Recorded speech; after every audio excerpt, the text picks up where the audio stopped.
त्वमक्षरं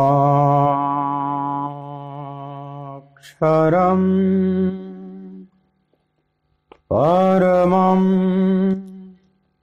वेदितव्यं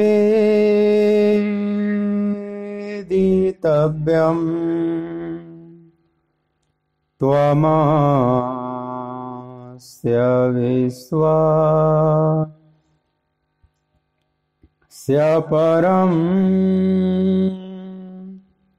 निधानं त्वमव्ययः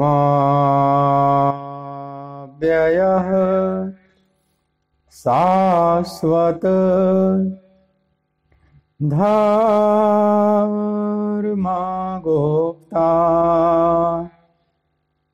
सनातनस्त्वं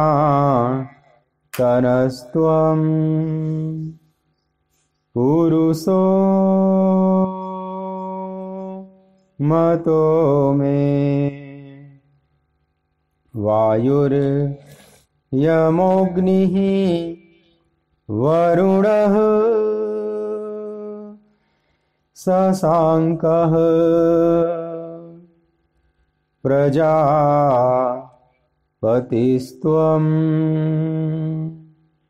प्रपितामहश्च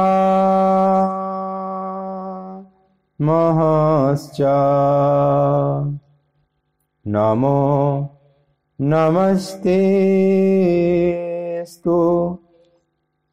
सहस्रकृत्वः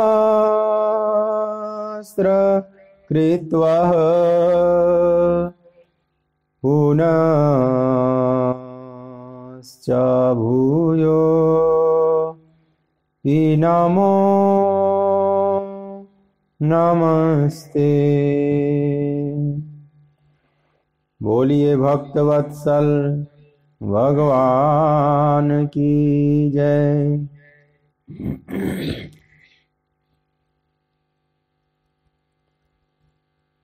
श्री राधे गोपाल भज मन श्री राधे। श्री राधे गोपाल भज मन श्री राधे। श्री राधे गोपाल भज मन श्री राधे। श्री राधे गोपाल भज मन श्री राधे। श्री राधे जय जय राधे। श्री राधे जय जय राधे। श्री राधे जय जय राधे। श्री राधे जय जय राधे। श्री राधे जय जय राधे। श्री राधे जय जय राधे। श्री राधे गोपाल भज मन श्री राधे। श्री राधे गोपाल भज मन श्री राधे। श्री राधे जय जय राधे। श्री राधे जय जय राधे। श्री राधे गोपाल भज मन श्री राधे। श्री राधे गोपाल भज मन श्री राधे। श्री राधे गोपाल भज मन श्री राधे। बोलिए श्री राधिका रमण बिहारी लाल की जय। श्रीमद् भगवद गीता ज्ञान यज्ञ के इस मांगलिक सत्संग सत्र में मेरी तरफ से, आराधना कुंज की तरफ से, श्रीधाम वृंदावन की तरफ से आप सभी प्रभु चरण अनुरागी भगवत कथा अनुरागी भक्त वृंदों का बहुत बहुत हार्दिक स्वागत है।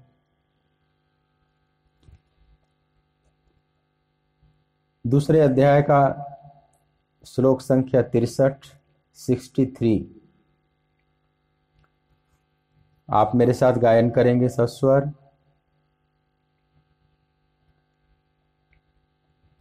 क्रोधाद् भवति सम्मोहः सम्मोहात् स्मृति विभ्रमः स्मृति भ्रंशाद् बुद्धिनाशो बुद्धिनाशात् प्रणश्यति। और क्रोध से अत्यंत मूढ़ भाव उत्पन्न होता है। मूढ़ भाव से स्मृति में भ्रम हो जाता है। स्मृति में भ्रम हो जाने से बुद्धि अर्थात ज्ञान शक्ति का नाश हो जाता है और बुद्धि का नाश हो जाने से यह पुरुष अपनी स्थिति से गिर जाता है। पिछले श्लोक से भगवान जो बात प्रारंभ किए हैं उसी को आगे बढ़ाते हुए इस श्लोक में भी बता रहे हैं। मनुष्य कैसे गिरता है, उसका अंतःकरण कैसे धूमिल होता चला जाता है, डार्कनेस में डूबता चला जाता है, उसका मनोविज्ञान यहाँ पर भगवान ने बताया है। पिछले श्लोक में कल बात की गई थी। भगवान कहते हैं ध्यायतो विषयान पुंसः संगस्तेषु उपजायते। बार बार पुरुष किसी विषय का ध्यान करता है, बार बार चित्त पर लाता है तो उस विषय में उसकी आसक्ति हो जाती है और संगात संजायते कामः। आसक्ति होने से उस वस्तु को प्राप्त करने की कामना उत्पन्न होती है और कामना में विघ्न पड़ने से क्रोध उत्पन्न होता है। हालांकि भगवान ने कामना में विघ्न पड़ने से क्रोध उत्पन्न होता है ऐसी बात नहीं कही। कामात् क्रोधो भी जायते, कामना से क्रोध उत्पन्न होता है। अगर सीधा अनुवाद करें तो कामना से क्रोध उत्पन्न होता है। लेकिन सच्चाई तो यही है कि कामना में विघ्न पड़ने से क्रोध उत्पन्न होता है। परंतु भगवान ऐसा इसलिए बोले कि कोई भी कामना जो पूरी न हो उससे क्रोध उत्पन्न होता है, ये बात तो समझ में आ रही है। लेकिन जो कामनाएं पूरी हो जाती हैं वह भी अनेक कामनाओं को जन्म दे जाती हैं। वे कामनाएं वहीं मिट नहीं जाती, अनेक रूपों में अभिव्यक्त हो जाती है और फिर उन अनेक कामनाओं में से कई कामनाएं पूरी नहीं होगी तो फिर क्रोध उत्पन्न होगा। जो पूरी हो जाएंगी फिर कई कामनाओं को जन्म देकर चली जाएंगी। जैसे कोई पुराने घर के ऊपर पीपल का पेड़ उगाता है, लोग उसको काट देते हैं लेकिन कई शाखाएं फिर उत्पन्न हो जाती हैं। शाखा प्रशाखाएं उत्पन्न होती ही रहती हैं, उसको लोग छांटते ही रहते हैं, यहाँ तक कि और अधिक शाखाएं उसमें से निकल कर आ जाती हैं। वैसे ही एक कामना की शाखा को हमने काटा क्या, अनेक कामना की शाखाएं प्रस्फुटित हो गई और सभी कामनाएं किसी की भी फिर पूरी नहीं होंगी, तो जो नहीं पूरी होंगी वो क्रोध उत्पन्न करेंगे। इसलिए भगवान यहाँ कह दिए कि कामात् क्रोधो भी जायते। कामना में विघ्न शब्द ही नहीं प्रयोग किया, मैंने कामना से क्रोध उत्पन्न होता है। कहीं ना कहीं अंततः जो अंतिम परिणति है किसी कामना का, वो अंत में दुखी करेगा, क्षुब्ध करेगा।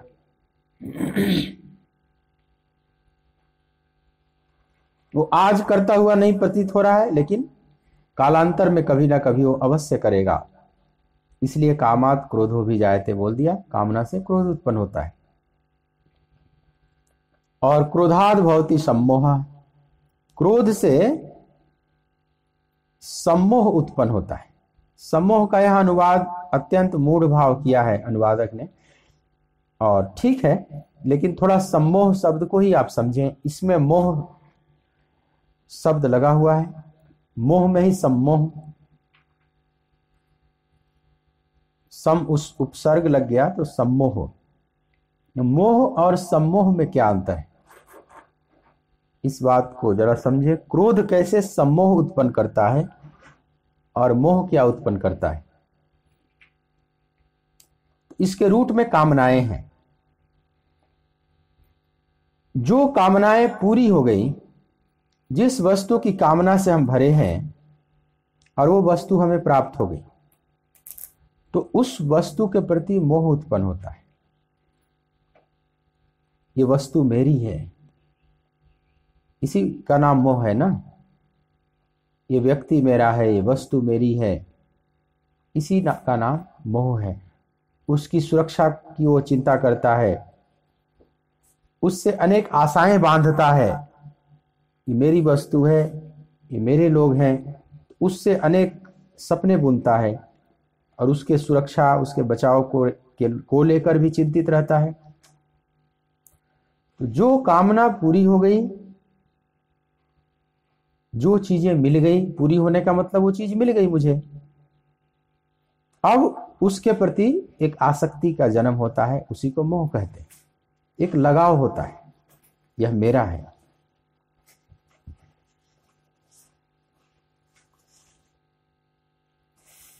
तो एक केवल मान्यता, बात मान्यताओं की है। जैसे कर्ण है, कर्ण को नहीं पता कि ये पांचों पांडव मेरे भाई हैं, पांचों पांडवों को भी नहीं पता कि ये मेरे भाई हैं।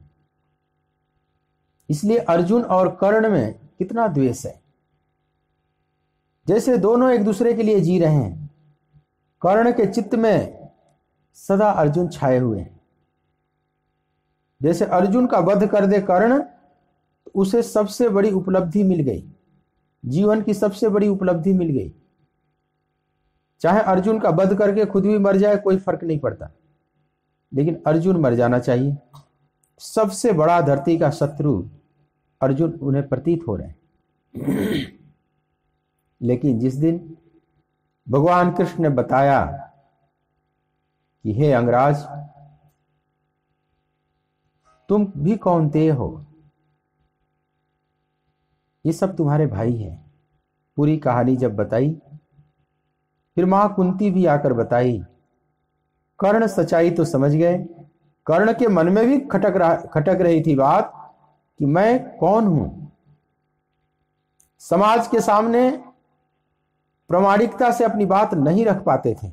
जैसे कर्ण के पास कोई आईडी प्रूफ नहीं है, बिना आईडी प्रूफ के डोल रहे हैं, जगह जगह अपमानित भी हो रहे हैं। कोई सूत पुत्र कह के उन्हें अपमानित कर रहा है, कोई उन्हें शिक्षा नहीं दे रहा है क्योंकि इनका कोई प्रमाण पत्र नहीं है, ये कहाँ के हैं, कौन है, ये राधे नहीं है। कर्ण को भी लगता था कि मेरी मां कोई उच्च कुल की रही होगी, गंगा किनारे उसका भवन रहा होगा, किसी सामाजिक मर्यादा के कारण जन्म लेते ही मुझे प्रवाहित करना पड़ा होगा। लेकिन इस बात का प्रमाण कहां से लाएं, कौन है वो माता पिता, कुछ भी तो नहीं पता था। और पांडव हमारे भाई हैं, अर्जुन हमारे भाई हैं, कुछ भी नहीं पता था। तो बड़ा द्वेष है, मन में गहरी शत्रुता है। लेकिन जिस दिन बात पता चल गई,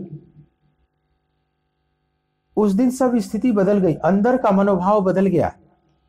जब कर्ण सेनापति हुए, एक दिन इतना भयानक भीषण युद्ध किया, अर्जुन कहीं दूर निकल गए थे किसी शत्रु का पीछा करते करते, और मौके का फायदा उठाकर युधिष्ठिर को बंदी बना लिया। युधिष्ठिर बंदी बन गए, जैसे कि विजयश्री अब दिला देता कौरवों को। सूर्यास्त होने वाला था, अभी सूर्यास्त हुआ नहीं था, लेकिन जानबूझकर बंदी बनाकर भी देर करने लगे कर्ण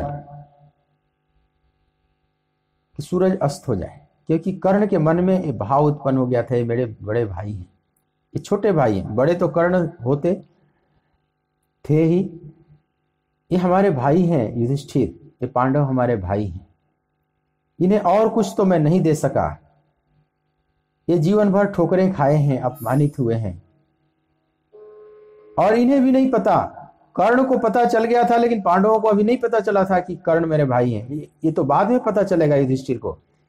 युधिष्ठिर इतने विचलित होंगे कि कुंती और स्त्री जाति को श्राप दे दिए हैं, अब से तुम लोग मन में बात नहीं छुपा पाओगी, हम अपने बड़े भाई से ही युद्ध किए। युधिष्ठिर को बड़ी ग्लानि हुई। जब उनका जब तर्पण करने की बात आई तो कुंती ने बोला कि पुत्र जरा कर्ण के लिए भी तुम कर दो, उसके लिए भी ये तिलांजलि दे दो। तब पूछा युधिष्ठिर ने कि माते आप ऐसा क्यों कह रही, कर्ण के लिए आप क्यों ऐसा कह रही। तब कुंती ने राज खोला, भगवान कृष्ण ने भी सब बातें बताई। इतने नाराज होते हैं युधिष्ठिर कि शाप दे दिया पूरे स्त्री जाति को कि आज से तुम लोग अपने मन में बात छुपा नहीं पाओगे। लेकिन कर्ण को पहले बात पता चल गई थी, भगवान कृष्ण सब आकर बता दिए थे, लेकिन ऊपर से तो कर्ण लड़ते रहे। कर्ण ने कहा कि माते अब बहुत देर हो चुका है, आप बहुत देर कर दी, अब मैं इसका नमक हराम हो चुका हूं दुर्योधन का, अब इसके साथ मैं विश्वासघात नहीं कर सकता, लेकिन इतना वचन देता हूं कि 5 के 5 आपके बने रहेंगे, चाहे मैं मरूं चाहे अर्जुन मरे। खैर कर्ण ने ऐसा बोल तो दिया, लेकिन अंदर से अब नहीं चाहता था कि अर्जुन मरे। अर्जुन के प्रति जो शत्रु भाव था वो समाप्त हो गया, दृष्टिकोण ही बदल गया, क्योंकि ये मेरे हैं, ये पांचों ये मेरे छोटे भाई हैं। अब मोह उत्पन्न हो गया, केवल एक जानते ही है तो एक भ्रम ही, नहीं बताया गया तो ये शत्रु जैसे लग रहे हैं, बता दिया गया पता चल गया ये मेरे हैं तो मोह जन्म ले लिया। मान लो किसी कारण से फिर बता दिया जाए कि नहीं ये तो झूठी बात बताई गई तुझे, तो फिर वही शत्रु भाव प्रकट हो जाएगा। ये सब मान्यताओं पर आधारित है। किसी चीज के प्रति हम आसक्त होते हैं तो मन में जो मान्यताएं डाल दी गई हैं उन मान्यताओं के आधार पर आसक्ति अथवा द्वेष उत्पन्न होता है। तो उस दिन के युद्ध में युधिष्ठिर को बंदी नहीं बनाए कर्ण, जबकि एकदम मौका आ गया था सही, वो बंदी बना सकता था। सूर्यास्त की प्रतीक्षा करने लगा, सूर्यास्त हो गया और शंखनाद के साथ युद्ध विराम की घोषणा कर दी गई। उस दिन जब रात्रि में सब बैठक किए कौरव, तो दुर्योधन बहुत खिन्न था, अपने मित्र कर्ण पर बहुत नाराज हुआ कि मित्र तुमने ये क्या कर दिया, जीती हुई बाजी हाथ से निकल जाने दिया, तुमने ऐसा क्यों किया मित्र। कर्ण बोले कि मित्र दुर्योधन इसमें मैं क्या कर सकता हूं, तुम जाओ सूर्य देवता से पूछो, वे अस्ताचल को जा चुके थे, सूर्यास्त के बाद मैं युद्ध नहीं कर सकता, ये नियम है।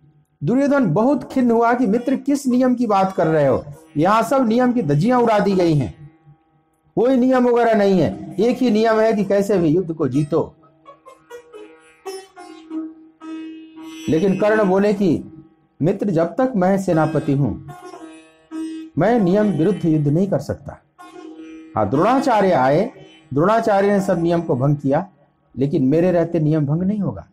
पर सच्चाई कुछ और थी, अभी सूरज अस्त भी बिल्कुल नहीं हुआ था, थोड़ा सा बाकी था मामला, लेकिन जानबूझकर देर करके उस इस बात को, बंदी बनाने वाली बात को टालना चाहते थे कर्ण, क्योंकि अब छोटे भाई होने का भाव जग गया था। ये मेरे छोटे भ्राता हैं युधिष्ठिर, भाई वाला भाव आ गया, शत्रु भाव समाप्त हो गया, मोह का जन्म हो गया। यही मोह अर्जुन के भीतर भी जन्म हुआ है। अर्जुन जब कुरुक्षेत्र में आए थे तो शत्रु भाव लेकर आए थे, बहुत भयंकर शत्रुता थी, द्वेष था दुर्योधन इत्यादि के प्रति, कौरवों के प्रति। शंखनाद हुआ, वहां तक बात ठीक थी, लेकिन जैसे ही बिगुल बज गए दोनों तरफ के, अर्जुन का जो भाव था बदल गया, पारिवारिक भाव उत्पन्न हो गया, सब परिवार दिखने लगे। दृष्टवेवं स्वजनम कृष्ण युत्सुम समुपस्थितम, हे कृष्ण अपने सामने तो मैं स्वजनों को ही देख रहा हूं, शत्रु भाव खो गया, स्वजन भाव प्रकट हो गया, मोह प्रकट हो गया। और मोह इतना प्रकट हुआ कि अर्जुन धनुष और बाण का त्याग करके रथ के पिछले भाग में जाकर बैठ जाते हैं, अत्यंत खिन्न और विषादग्रस्त होकर, और युद्ध नहीं करूंगा ऐसी बात कर दी है। न युद्ध से कि गोविंदा, हे गोविंद मैं युद्ध नहीं करूंगा, अपना निर्णय भी सुना देते। देखिए मोह कितना प्रबल रूप ले लिया, सब पासा पलट दिया, दृष्टिकोण बदल दिया।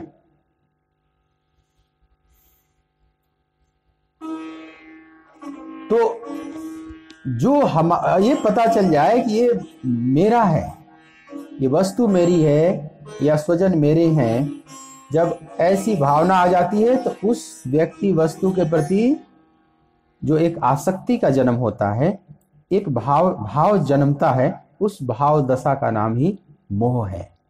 तो जब कामना सफल हो जाएगी, जो आप चाहते हैं वो चीजें मिल गई, तो उन चीजों के प्रति मोह उत्पन्न होता है। लेकिन सम्मोह, भगवान कहते हैं क्रोधात भवति सम्मोह, हे पार्थ क्रोध से सम्मोह उत्पन्न होता है। ध्यान देना, तो मोह और सम्मोह एक ही नहीं हो सकता। क्यों? क्योंकि कामना जब सफल हो जाती है, जो चीज मिल गई उसके प्रति मोह उत्पन्न हुआ, और क्रोध उत्पन्न होता है कामना जब सफल नहीं होती, कामना में विघ्न पड़ने से क्रोध उत्पन्न होता है। तो जब विघ्न पड़ गया, कामना सफल ही नहीं हुई, जो हम चाहते थे वो मिला ही नहीं, तो उस वस्तु के प्रति मोह कहां से उत्पन्न हो जाएगा? लेकिन उस वस्तु के प्रति भी एक मोह उत्पन्न होता है, उसका नाम है सम्मोह। सम्मोह का मतलब वस्तु मिली नहीं, लेकिन ख्वाबों में विक्षिप्त होकर उस वस्तु का चिंतन करने लगा। वह वस्तु है नहीं, उसके हाथ में आई नहीं, तभी तो क्रोध उत्पन्न हुआ। क्रोध का मतलब ये जो हम चाहते थे वैसा नहीं हुआ, तो नहीं हुआ तो फिर कौन सा मोह उत्पन्न हो गया? तो व्यक्ति इतना विक्षिप्त होने लगता है कि उस न मिली हुई वस्तु का ही ख्वाब देखने लगता है, ख्वाबों में उसका चिंतन करने लगता है। इसको अत्यंत मूढ़ भाव कहा जाता है। अत्यंत वह दिग्भ्रमित हो गया, सम्मोहित हो गया। सम्मोह से ही सम्मोहन शब्द बना है, हिप्नोटाइज हो गया, सम्मोहित हो गया। इस सम्मोह जो शब्द भगवान ने प्रयोग किया, इसी तो सम्मोहन बना है। सम्मोहन का मतलब अब वो अपने बस में नहीं है, सामने वाला जैसा कराना चाहे वैसा वो करेगा। जैसे किसी को सम्मोहित कर दिया जाता है, तो अब जिसने सम्मोहित किया है जिस व्यक्ति को, अब वो जैसा बोलेगा वो सम्मोहित हुआ व्यक्ति वही करेगा, वो अपने बस में नहीं है। अब मामला उसके हाथ से खिसक गया, अपने बस में नहीं है। कई बार कोई ओवर ड्रिंकिंग कर लेता है, ओवर नशा कर लेता है, तो वह नशा भी उसको एक गिरफ्त में ले लेता है और वो नशा उसको सम्मोहित कर देता है। अब व्यक्ति अपने बस में नहीं है, अब उस नशा का गुलाम हो गया। अब जैसा नशा कराना चाहेगा वो करेगा। ऐसे ही वस्तुओं के, कामनाओं के भी नशे होते हैं। किसी वस्तु के प्रति इतना कामना से भर गया व्यक्ति और वो वस्तु नहीं मिली, तो अंदर से वो पहले तो क्रोधित होता है, और क्रोध और आगे खिसक जाता है तो सम्मोह में परिणित हो जाता है। वो उस व्यक्ति उस वस्तु के प्रति बिल्कुल पागल सा हो जाता है, ख्वाबों में उसका चिंतन करने लगता है। तो मोह का मतलब जो वह कामना जीत मिल गई, सफल हो गई, उसके प्रति मोह उत्पन्न होता है। सम्मोह का मतलब जो कामना नहीं सफल हुई, क्रोध उत्पन्न हुआ, और क्रोध बिल्कुल एक अत्यंत मूर्खता में ले जाकर गिरा दिया और उस वस्तु के प्रति उस कल्पना करने लगा। उस भाव दशा का नाम सम्मोह है।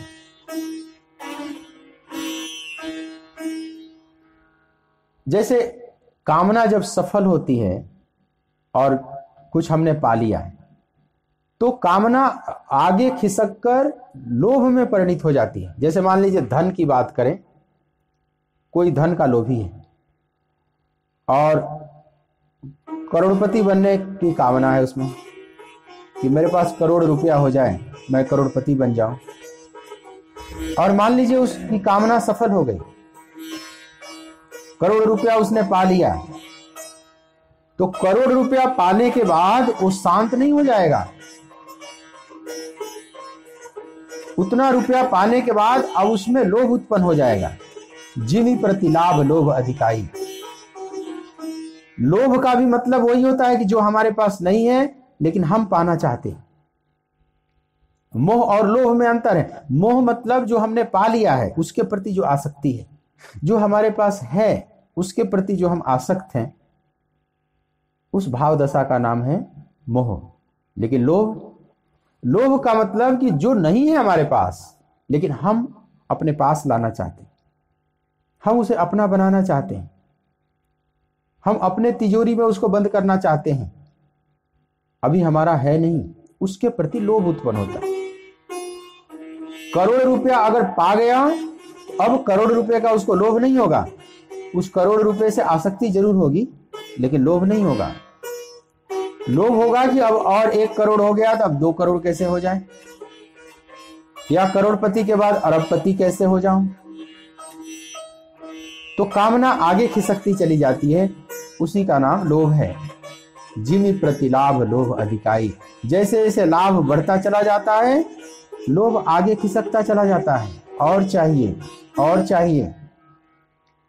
इसलिए मानस में लोभ को कफ की बीमारी कहा गया। काम बात कफ लोभ अपारा।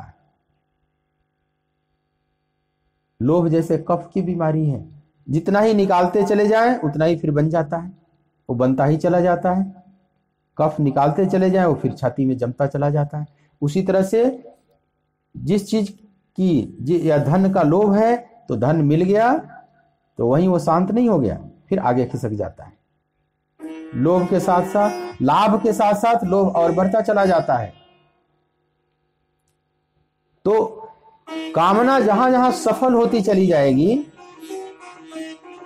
लोभ जो, लेकिन कामना आगे खिसकती चली जाएगी, उस खिसकती हुई कामना को ही लोभ कहा जाता है। लेकिन एक दूसरी स्थिति भी बनती है कि कामना सफल नहीं होती तो क्रोध उत्पन्न होता है, कामना सफल हो गई तो मोह उत्पन्न होता है, और कामना असफल हुई तो क्रोध उत्पन्न होता है, और कामना सफल हुई तो आगे खिसक कर लोभ में परिणित हो जाती है, और कामना असफल हुई तो क्रोध बनकर सम्मोह में प्रकट हो जाती है, परिणत हो जाती है।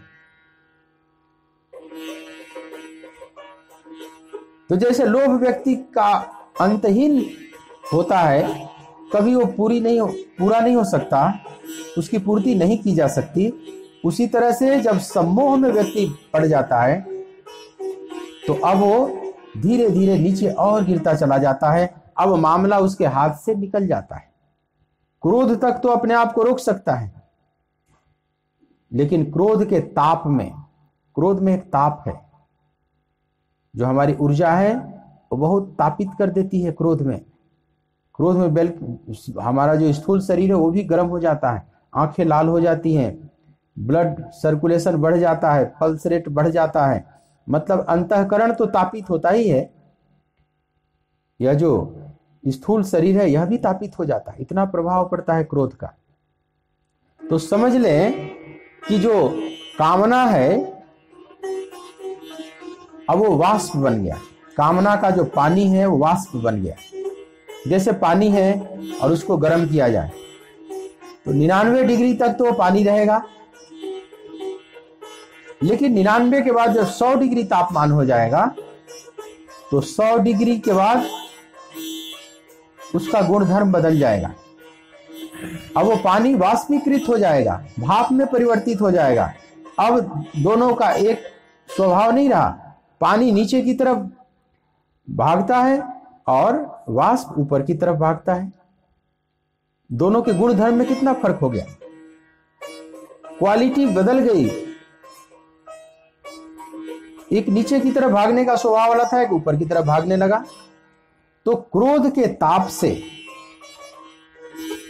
जब चित्त तापित हो जाता है तो हमारी जो कामना है, कामना का जल है, वह वाष्पीकृत हो जाता है। उस वाष्पीकृत जल को ही सम्मोह कहा जाता है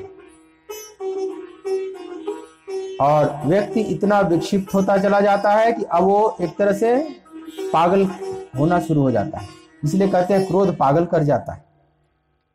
मोह अंधा करता है, क्रोध पागल करता है और ये सम्मोह अंधा करता चला जाता है। उस पागलपन में और एक अंधापन आता चला जाता है, उसके नेत्र बंद हो जाते हैं, उसके विचार सब ठप होने लगते हैं, सब शट डाउन होने लगता है। अब समझ लो उसका शट डाउन शुरू हो गया। अब वो सब उसके जो भले चिंतन थे वो सब बंद होते चले जाएंगे। इस सम्मोह में जब व्यक्ति फंस जाता है, सम्मोहित हो जाता है किसी विषय के प्रति, हिप्नोटाइज हो गया, तो अब वो अपने बस में नहीं है। कामनाओं के नशा से वो चूर हो गया। यारों तुम मुझे माफ करना, मैं नशे में हूं, कहा गया है ना।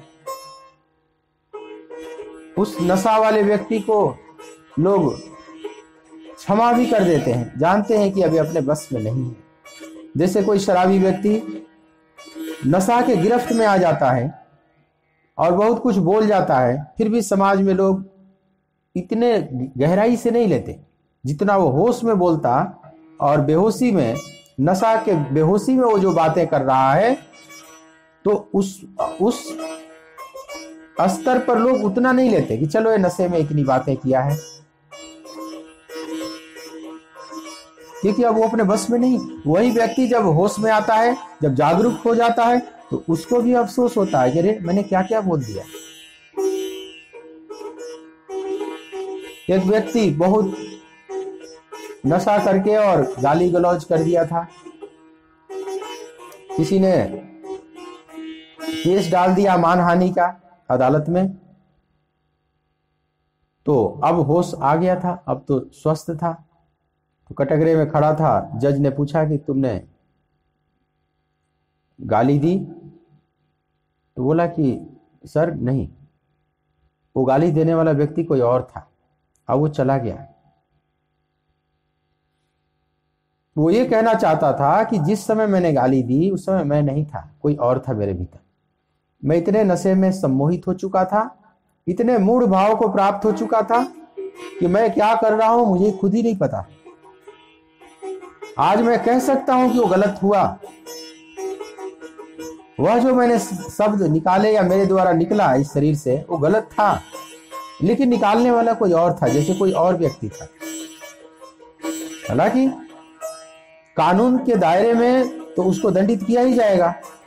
कानून ये नहीं मानता कि नशे में होकर बोला था या कैसे बोला था, उसको तो दंड मिलेगा। लेकिन सच्चाई ये है कि वो व्यक्ति अपने बस में नहीं है।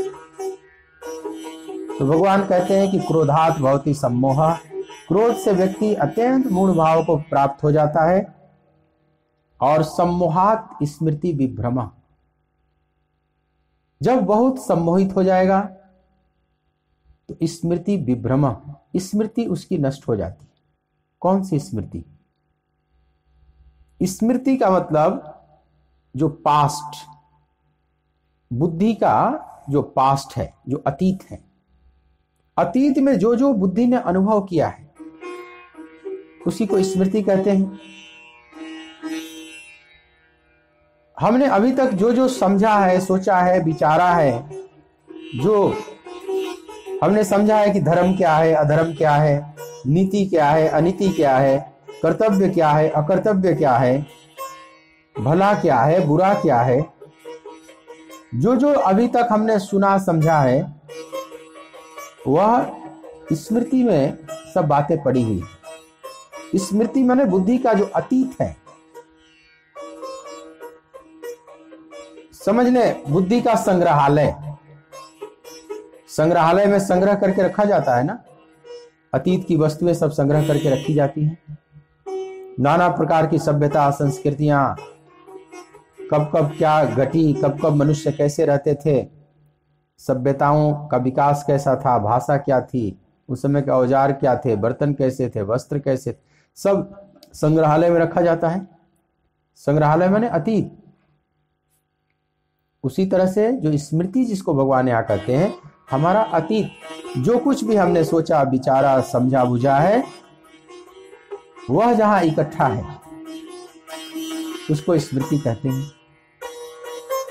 लेकिन भगवान कहते हैं कि जब व्यक्ति अत्यंत मूढ़ भाव को प्राप्त हो जाता है तो स्मृति विभ्रमा, स्मृति भ्रमित हो जाती है। विभ्रमा विशेष रूप से भ्रमित हो जाती है। मतलब अब क्या करना है और क्या नहीं करना है, क्या धर्म है क्या अधर्म है, किस राह से चले किस राह से बचे, अब वो कुछ भी निर्णय नहीं ले पाता। अब उसको कुछ भी याद नहीं रहता ठीक से, अब वो अपने बस में नहीं है। क्रोध के ताप ने उसको मूढ़ भाव की तरफ ढकेल दिया और वहां से वह इतना विक्षिप्त हो गया कि कुछ भी समझ में नहीं आ रहा। कहते हैं राजस्थान में घटना घटी, क्रोध कितना पागल करता चला जाता है व्यक्ति को और धीरे धीरे अंधा करता चला जाता है। राजस्थान में एक घटना घटी, एक व्यक्ति 1 लाख रुपया घर में रखे हुए था और कुछ काम से अगले दिन कुछ काम करने जाना था तो बाहर निकाल दिया था तिजोरी से, और उसका छोटा बच्चा 5 साल का बच्चा दिया जल रहा था और वो कागज समझ के उस नोटों को जलाने लगा। जाड़े का दिन था, उसको तापने लगा जला जला। उसको ध्यान ही नहीं कि नोट है या कागज है, इस बात की समझ नहीं थी उतनी। और तब तक वह व्यक्ति आया घर में और देखा कि ये तो सारा 1 लाख रुपया सब जला दिया, कागज समझ के सब जला दिया। इतने क्रोध में पागल हो गया कि उसी आग में उसको झोंक दिया और भी आग लगा दिया और इधर उधर से आग लगाकर उसी में अपने बच्चे को फेंक दिया, वो भी जल गया, मर गया। तब तक पत्नी को जब बात पता चली, वो इतने छाती पीटने लगी कि वो भी आग में कूदकर आत्महत्या कर ली। और वह व्यक्ति अब इतना ग्लानि से भर गया कि मैं क्या कर दिया, और वो भी आग में कूदकर वो भी अपनी आत्महत्या कर लिया। तीनों मर गए। अब वो क्रोध में इतना पागल हो गया था, इतने मूढ़ भाव को प्राप्त हो गया था कि उसकी स्मृति भ्रमित हो गई कि चलो कोई बात नहीं, अब कागज तो जल गया, इस लड़के को क्यों जला रहा हूं। लेकिन जब सब हो गया, सब बर्बाद हो गया, तो अब समझकर भी क्या होगा। तो भगवान कहते हैं स्मृति भ्रमित हो जाती है। उस समय ये भी नहीं समझ में आता कि क्या भला है क्या बुरा है। इसलिए क्रोध में व्यक्ति बहुत कुछ ऐसा कर जाता है कि बाद में बहुत अफसोस करता है। जब ठंडा हो जाता है, उसकी मूर्ता समाप्त हो जाती है, तो कई बार उसको स्वयं आश्चर्य लगता है कि मैं क्या कर गया या क्या करने जा रहा था। बड़ी बड़ी हत्याएं भी कर देता है। बाद में वो समझता है कि ऐसा मैंने कैसे कर दिया।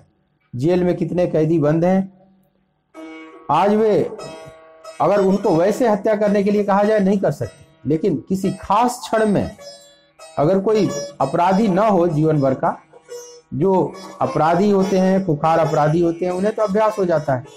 लेकिन जिसने कभी हत्या नहीं की और उसने कभी हत्या कर दी, तो उसको भी आश्चर्य होता है कि मैंने कैसे कर दी। अपने भीतर ही वह ग्लानि से एकदम जूझते रहता है ये काम मेरे से हुआ कैसे? उसका कारण है कि वो बहुत सम्मोहित हो गया और क्या करना चाहिए क्या नहीं करना चाहिए अब उसके पास ये स्मृति नहीं रही। जो शास्त्र वाक्य कुल सुना था, अच्छी अच्छी बातें सुना था, वो सब उस समय काम नहीं आती। स्मृति विभ्रम, स्मृति बिल्कुल भ्रमित हो जाती। और स्मृति भ्रंशात बुद्धि नाशो, भगवान कहते हैं जिसकी स्मृति नष्ट हो गई उसके बुद्धि का नाश हो जाता है। क्रोधात् भवति सम्मोहः, सम्मोहात् स्मृति विभ्रमः, स्मृति भ्रंशात् बुद्धिनाशो, बुद्धिनाशात् प्रणश्यति। क्रोध से अत्यंत मूढ़ भाव उत्पन्न हो जाता है, मूढ़ भाव से स्मृति में भ्रम हो जाता है, स्मृति में भ्रम हो जाने से बुद्धि अर्थात ज्ञान शक्ति का नाश हो जाता है, और बुद्धि का नाश हो जाने से यह पुरुष अपनी स्थिति से गिर जाता है। भगवान कहते हैं जिसकी स्मृति नष्ट हो गई तो बुद्धि नाश हो, बुद्धि नष्ट हो जाती है। बुद्धि कौन सी बुद्धि? देखो बुद्धि का 3 स्तर है। एक तो जो स्मृति है वो भी एक बुद्धि का ही भाग है। बुद्धि का जो अतीत वाला पार्ट है वो स्मृति कहलाती है। जो अभी तक हमने जाना है समझा है, बुद्धि से अभी तक हमने विश्लेषण करके समझा है कि क्या सही है क्या गलत है। बुद्धि जो विश्लेषण करती है, निर्णायक चिंतन करती है किसी चीज के बारे में। जैसे कोई सत्संग सुन रहा है तो बुद्धि से वो चिंतन भी कर रहा है, निर्णायक चिंतन भी कर रहा है कि हाँ ये बात सही है, और उसको धारण करते चला जा रहा है। वह उसके स्मृति में बातें चली जा रही। लेकिन जब स्मृति ही नष्ट हो गई तो अब उसको ये ज्ञान नहीं रहता कि क्या करना है क्या नहीं करना है। लेकिन जो आगे का निर्णय लेना है वो तो अतीत है, स्मृति माने अतीत। लेकिन अब वर्तमान में भी तो निर्णय लेने वाली बुद्धि है हमारे पास कि अभी क्या करना चाहिए। भगवान कहते हैं कि जब स्मृति नष्ट हो जाती है, अतीत नष्ट हो जाता है, तो वर्तमान भी नष्ट हो जाता है। वर्तमान में भी क्या करना चाहिए क्या नहीं करना चाहिए अब उसको कुछ पता नहीं रहता। जो हमारे भीतर बुद्धिमत्ता है, मतलब विवेक, यहां बुद्धि नाशात का मतलब समझ लें विवेक। जो सात्विकी बुद्धि है, जो सही और गलत का ठीक ठीक निर्णय करती है, वह विवेक नष्ट हो जाता है। कहते हैं ना जब मनुष्य पर नाश छा जाता है तो पहले विवेक मर जाता है। पहले विवेक मरने का मतलब जो शुद्ध बुद्धि है, जो सात्विकी बुद्धि है, जो बुद्धिमत्ता है हमारे भीतर, वो बुद्धिमत्ता समाप्त हो जाती है। अब ठीक ठीक हम कुछ भी वर्तमान में भी नहीं सोच पाते। अतीत में जो हमने सोचा समझा था वो स्मृति रूप में वो भी काम नहीं आता, और वर्तमान में क्या करना चाहिए वह विवेक शक्ति भी समाप्त हो जाती है। और जिसका वर्तमान नष्ट हो गया, मतलब विवेक शक्ति जिसकी नष्ट हो जाती है, वह व्यक्ति गिर जाता है। बुद्धि नाशात प्रणश्यति, जिसकी बुद्धि नष्ट हो गई वह अपनी स्थिति से गिर जाता है।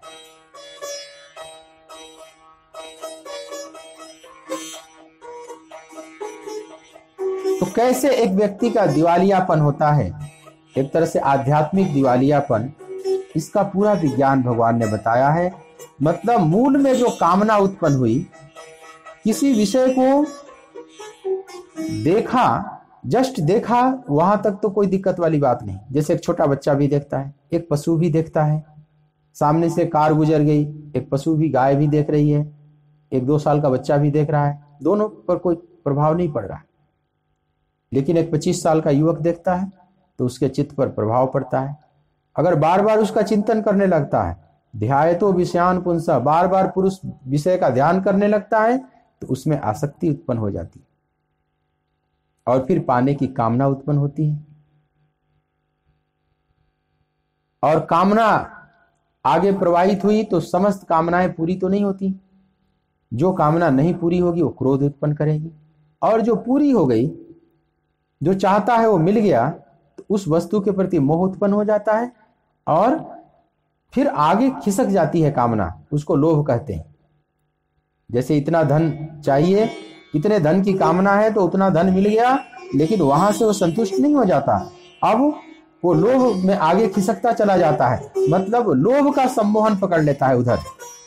बहुत लोग धन से भी सम्मोहित हो जाते हैं, उनको और चाहिए और चाहिए, वो खर्च नहीं कर सकते, खर्च करने में उन्हें बड़ा कष्ट होता है और संग्रह करने का भाव उनमें बढ़ता चला जाता है। एक तो नहीं मिलता है धन तो क्रोध उत्पन्न होता है और सम्मोह उत्पन्न होता है, मूर्ता प्राप्त होती चली जाती है। लेकिन अगर कामना सफल होती है तो भी लोभ आगे बढ़ता चला जाता है, अब वो धन के पीछे व्यक्ति सम्मोहित होता चला जाता है, पागल होता चला जाता है, उसी वृत्ति को लोभ कहा जाता है। एक व्यक्ति इतना कंजूस था, बहुत धन इकट्ठा कर रखा था, लेकिन खर्च नहीं करता था। गांव में एक बार अकाल पड़ा, बहुत से लोग भूखे मर रहे थे, तो गांव के लोगों ने सोचा वैसे है तो बड़ी कंजूस, लेकिन कुछ बात करके देखा जाए, शायद कुछ बात बन जाए, कुछ धन खर्च करें। लोगों ने कहा कि भाई इतने लोग मर रहे हैं, आपके पास धन है तो लोगों की जान बच जाए, आप कुछ खर्च कीजिए।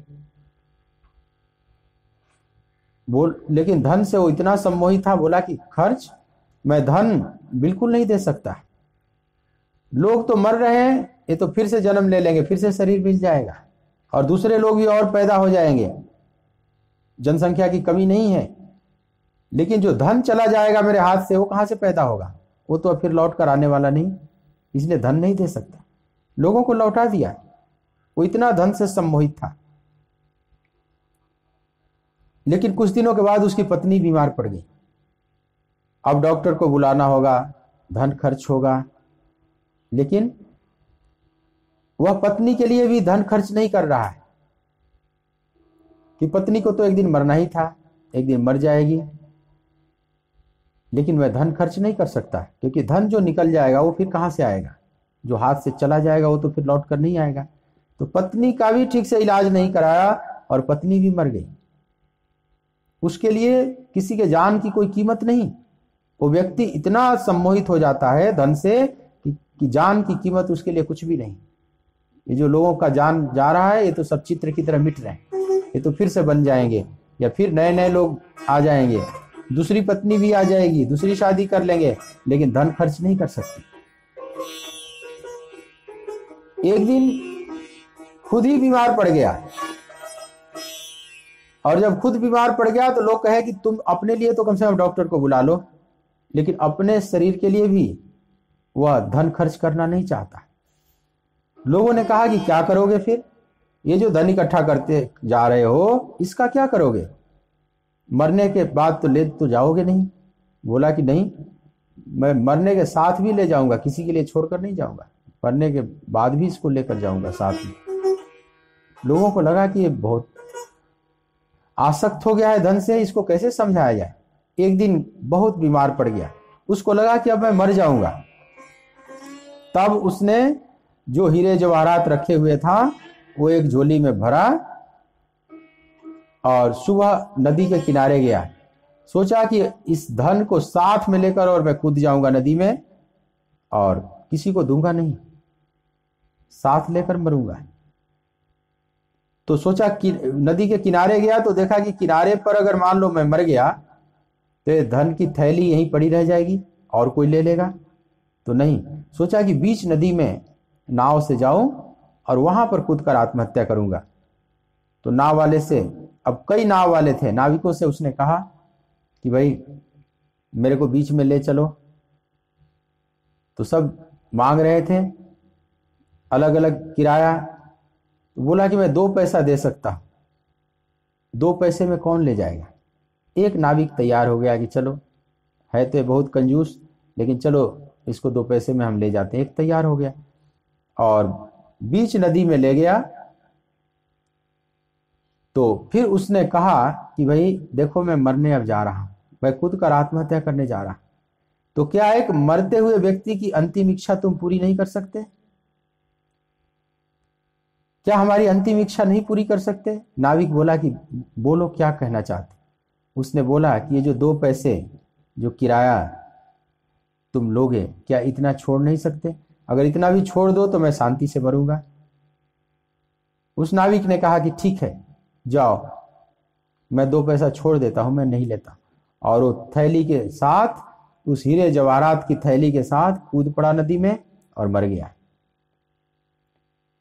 ऐसे व्यक्ति भी होते हैं जो धन से सम्मोहित हो जाते हैं, किसी व्यक्ति से सम्मोहित हो जाते हैं और पा गए तो उनका लोभ आगे खिसकता चला जाता है, नहीं पाए तो क्रोध का जन्म होता है और क्रोध विशेष मूर्खता को जन्म दे देता है। व्यक्ति उधर भी सम्मोहित होता चला जाता है और धीरे धीरे उसकी स्मृति समाप्त हो जाती है और उसके बाद विवेक शक्ति समाप्त हो जाती है।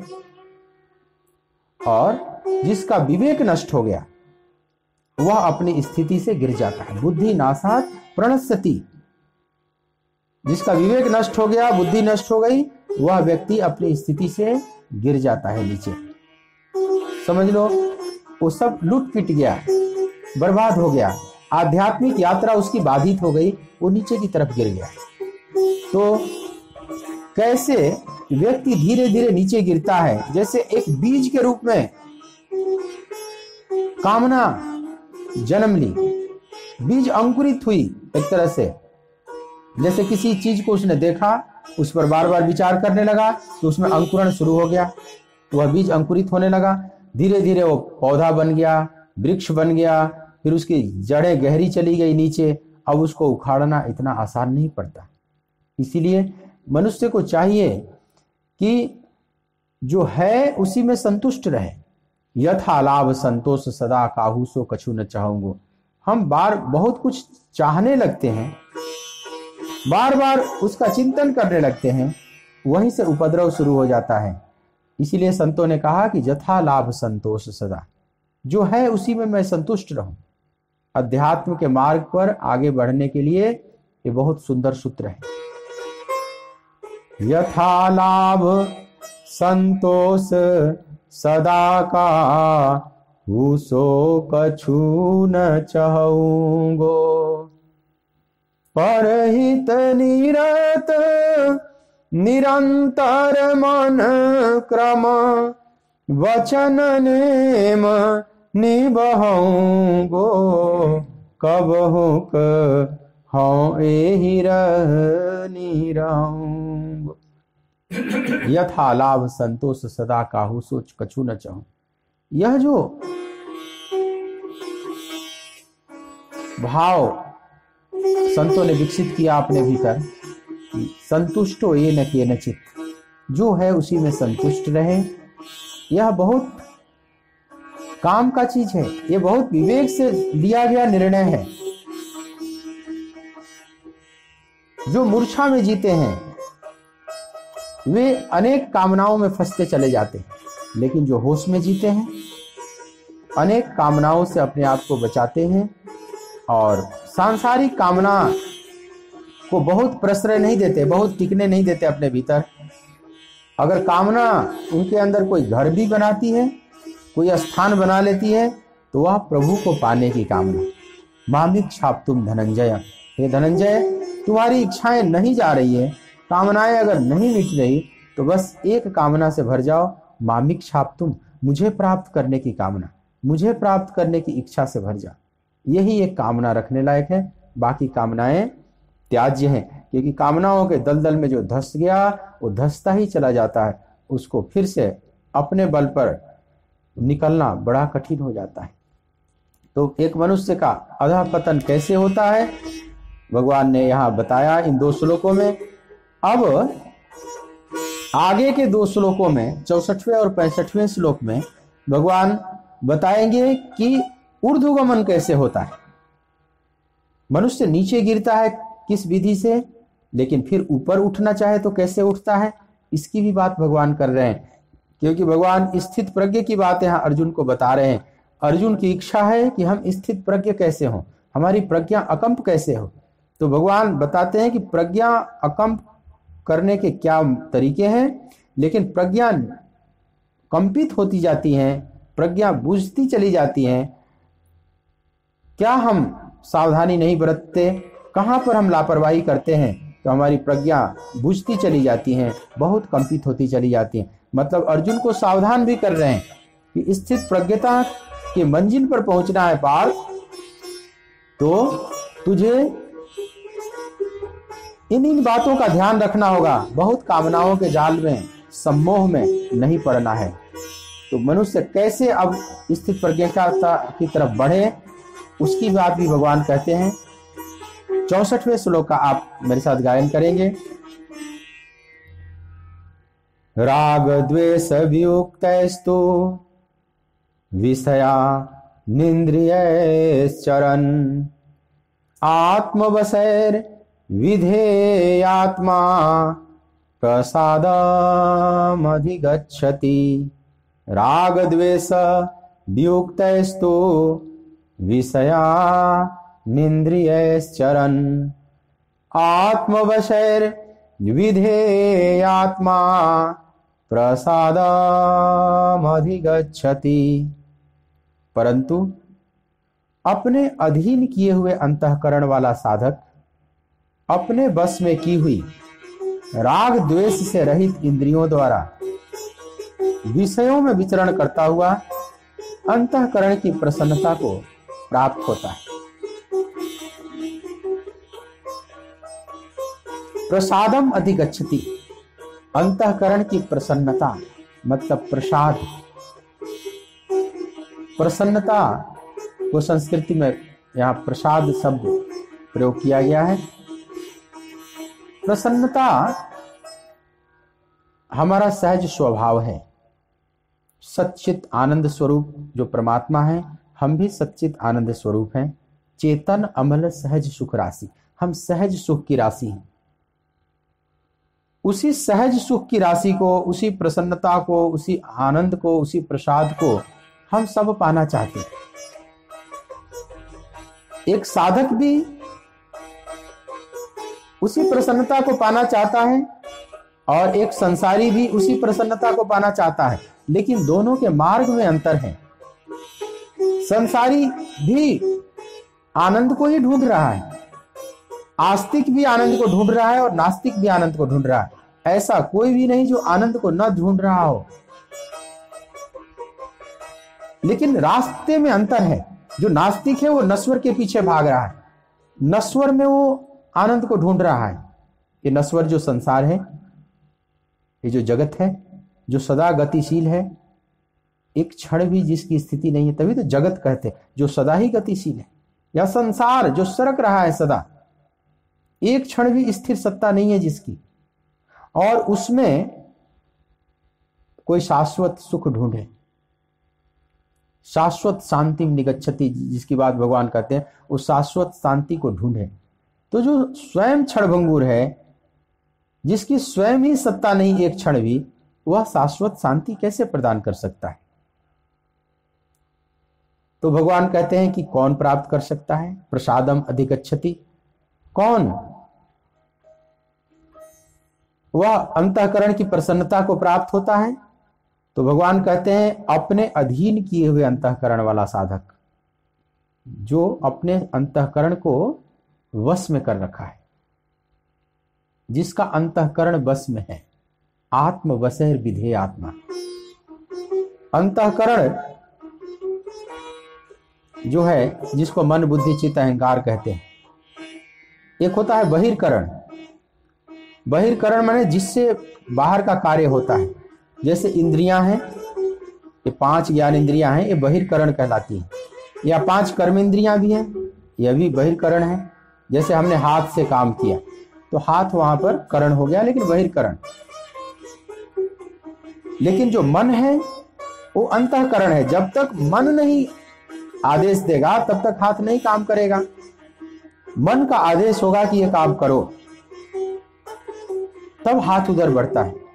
तो बाहर से देखने में तो हाथ ने काम किया, लेकिन वास्तव में उसके भीतर जो मन है, बुद्धि है, चित्त है, अहंकार है, उसने जब आदेश दिया तब हाथ ने कुछ किया। जब तक भीतर का आदेश नहीं मिलेगा तब तक ये बाहर का शरीर कुछ नहीं कर सकते। बाहर की इंद्रियां कुछ नहीं कर सकती। इसीलिए जिस दिन अंतःकरण निकल कर चला जाता है, जब व्यक्ति की मृत्यु होती है, तो सूक्ष्म शरीर साथ में चला जाता है। शरीरम यद्वाप्नोति यच्चाप्युत्क्रामति सुरः गृहीत्वैतानि संयाति वायुर्गंधानि वासयात्। जैसे कोई फूल है और उसमें सुगंध है, पराग कण जो है, तो हवा के झोंके आते हैं और उस पराग कण को, उसके खुशबू को उड़ाकर लेकर चले जाते हैं। तो समझ ले जो फूल की पंखुड़ियां हैं वह स्थूल शरीर है, और जो उस पर पराग कण है, जो सुगंध है, वो सूक्ष्म शरीर है।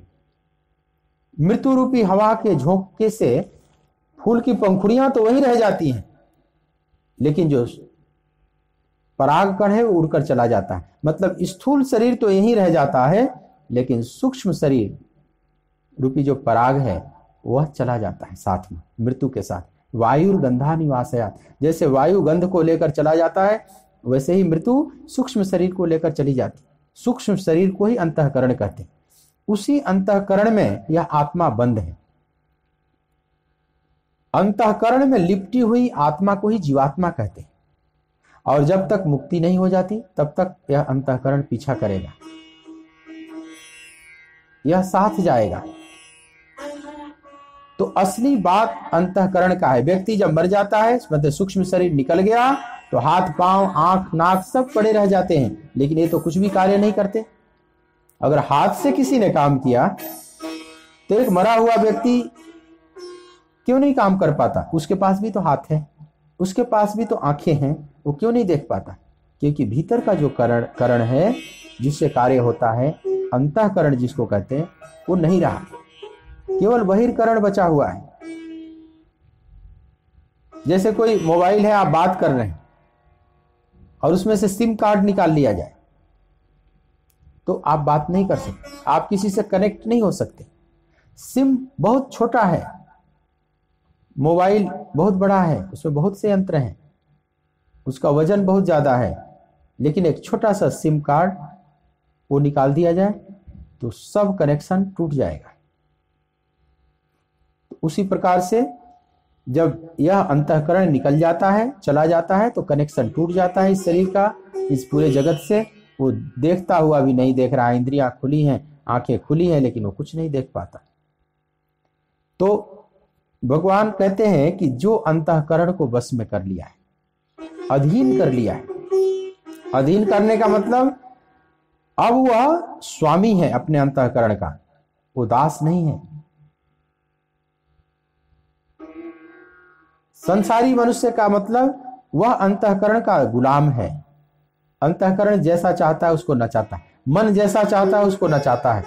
लेकिन जो प्रसाद माने प्रसन्नता को प्राप्त करना चाहते हैं, जो अपनी प्रज्ञा को अकंप करना चाहते हैं, बुद्धि को स्थिर करना चाहते हैं, उन्हें अपने अंतःकरण को बस में करना होगा। मतलब अपने अंतःकरण के ऊपर स्वामित्व की घोषणा करनी होगी। मैं स्वामी हूं, मैं जैसा चाहूंगा ऐ मन तुझे वैसा करना होगा, तुम जैसा चाहोगे वैसा मैं नहीं करूंगा। अभी तक तुम जैसा चाहते थे मैं करता था, लेकिन अब पासा पलट गया, अब मैं जैसा कहूंगा तुम करोगे। अपने स्वामित्व की जो घोषणा कर दिया है।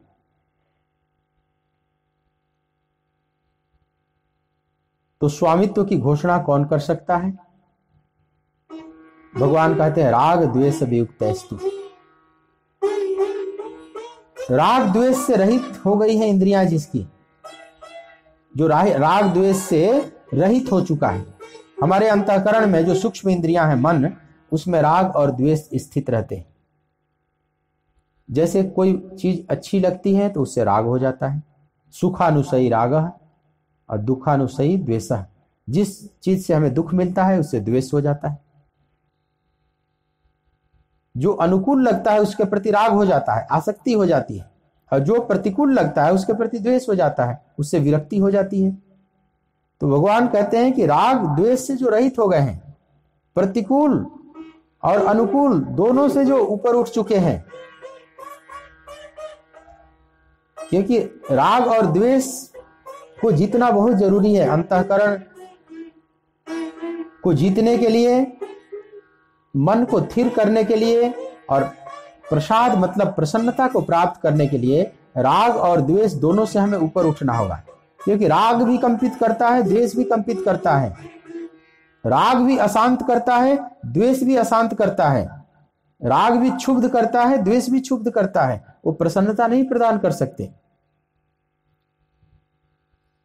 तो भगवान कहते हैं राग द्वेष वियुक्तस्तु, दोनों से जो ऊपर उठ चुका है। ये राग द्वेष इतने जल्दी जाते नहीं। मनुष्य के भीतर द्वेष इतने गहराई में छुपा रहता है कि बुढ़ापे तक भी, बहुत भजन करने के बाद भी, बहुत साधक ऊंची अवस्था को भी प्राप्त कर लेता है, तब भी ये जल्दी नहीं जाता। या शरीर की उम्र बहुत ज्यादा हो जाती है, मरने के कगार पर भी व्यक्ति चला जाता है, फिर भी ये द्वेष जल्दी जाते नहीं, कहीं ना कहीं ये छुपे रहते हैं। एक व्यक्ति बहुत बुजुर्ग था, रोज सत्संग में जाता था। एक जगह प्रवचन हो रहा था, रोज आकर बैठ जाता था। एक दिन महात्मा ने पूछा कि भाई मैं प्रवचन प्रारंभ करूं, उससे पहले मैं एक बात जानना चाहता हूं कि कौन कौन यहां पर लोग हैं जो द्वेष पर विजय पा लिए हैं, जिनके मन में किसी के प्रति अब द्वेष नहीं है। हाथ खड़ा कीजिए। किसी ने हाथ नहीं खड़ी की। सब अपने भीतर टटोल कर देख रहे हैं तो पा रहे हैं कि कहीं ना कहीं द्वेष उत्पन्न हो जाता है। कुछ देर के बाद एक बुजुर्ग व्यक्ति खड़े हुए, लगभग 99 साल उम्र थी उसकी। तो संत को बड़ा अच्छा लगा कि चलो हमारे बीच में कम से कम एक व्यक्ति हैं जिन्होंने अपने द्वेष पर विजय पाया है। तो संत ने पूछा कि आप बताइए किस प्रकार से आपने अपने द्वेष को जीता। आप अपने अनुभव को शेयर कीजिए, बाकी लोग भी सुने, ताकि बाकी लोग भी द्वेष को जीत लें, क्योंकि द्वेष एक बहुत बड़ी बाधा है। इसी को मत्सर भी कहा जाता है। इसलिए भागवत में निर्मत्सरा नाम कहा गया कि ठीक ठीक शास्त्र सुनने के अधिकारी वही है, भागवत कथा सुनने के अधिकारी वही है जो निर्मत्सरा नाम, जिनके अंदर कोई मत्सर नहीं, जेलस नहीं, ईर्ष्या नहीं है।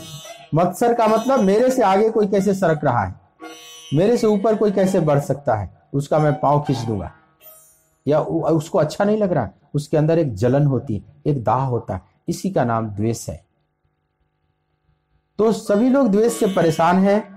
उन संत को बड़ा अच्छा लगा कि चलो एक व्यक्ति तो हमारे भीतर है, हमारे इस बीच में है जिन्होंने द्वेष को जीत लिया है। तो आप अपने द्वेष को बताइए, कैसे जीता, कैसे आप इस पर विजय प्राप्त किए।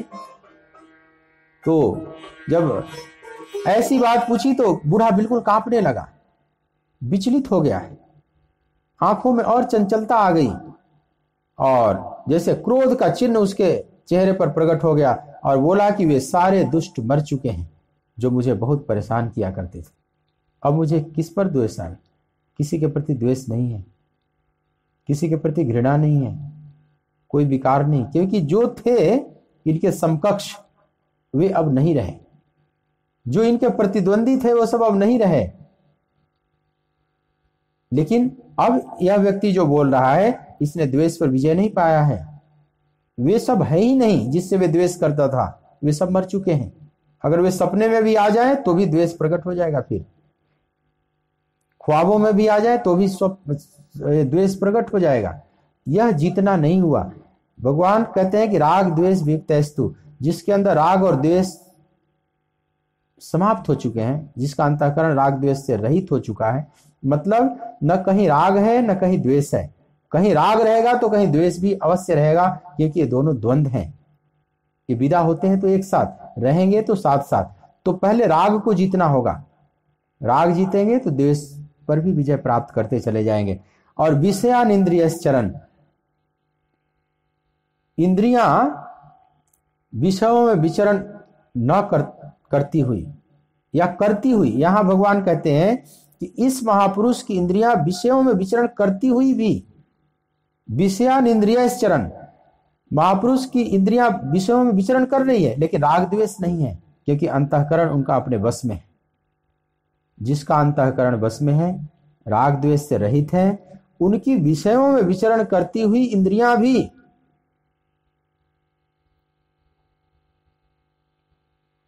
अंतःकरण की प्रसन्नता को प्रदान करती है। मतलब महापुरुष की इंद्रियां भी तो विषयों में विचरण करती ही है। वे भी देखते हैं, वे भी सुनते हैं, वे भी खाते हैं, वे भी स्पर्श करते हैं। इंद्रियों को कोई समाप्त तो नहीं कर देता, बस इंद्रियां उनकी एक व्यवहार का माध्यम रह जाती है। संसारी व्यक्ति की इंद्रियां वासना का माध्यम रहती है, लेकिन महापुरुष की इंद्रियां व्यवहार का माध्यम रह जाती हैं।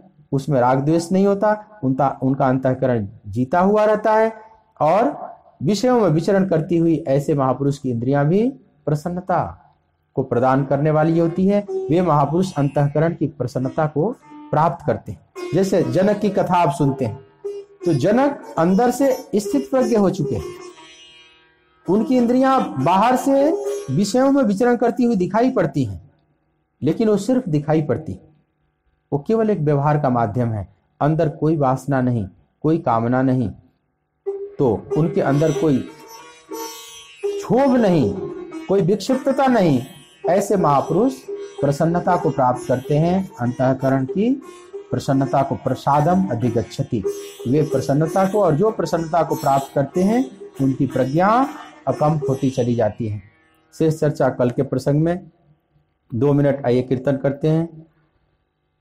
कृष्ण गोविंद गोविंद हे गोपाल नंदलाल, कृष्ण गोविंद गोविंद हे गोपाल नंदलाल, कृष्ण गोविंद गोविंद हे गोपाल नंदलाल, कृष्ण गोविंद गोविंद हे गोपाल नंदलाल, कृष्ण गोविंद गोविंद हे गोपाल नंदलाल, कृष्ण गोविंद गोविंद हे गोपाल नंदलाल, हे गोपाल नंदलाल, हे गोपाल नंदलाल, गोपाल नंदलाल, हे गोपाल नंदलाल, हे गोपाल नंदलाल,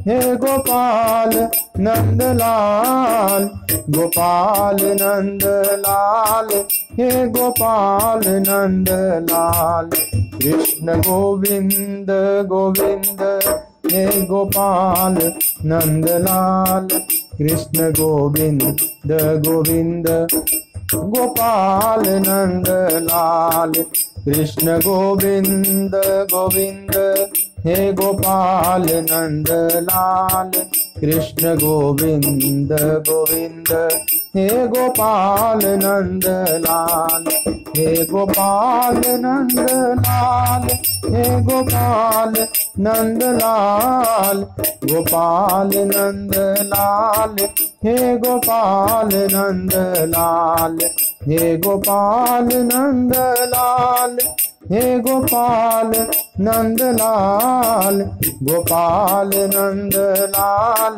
हे गोपाल नंदलाल, कृष्ण गोविंद गोविंद हे गोपाल नंदलाल, कृष्ण गोविंद गोविंद हे गोपाल नंदलाल, कृष्ण गोविंद गोविंद हे गोपाल नंदलाल, कृष्ण गोविंद गोविंद हे गोपाल नंदलाल।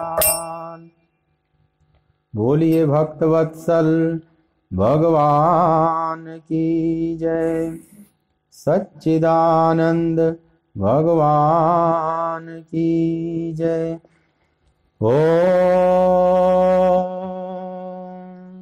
नमः पार्वती पतये, हर हर महादेव।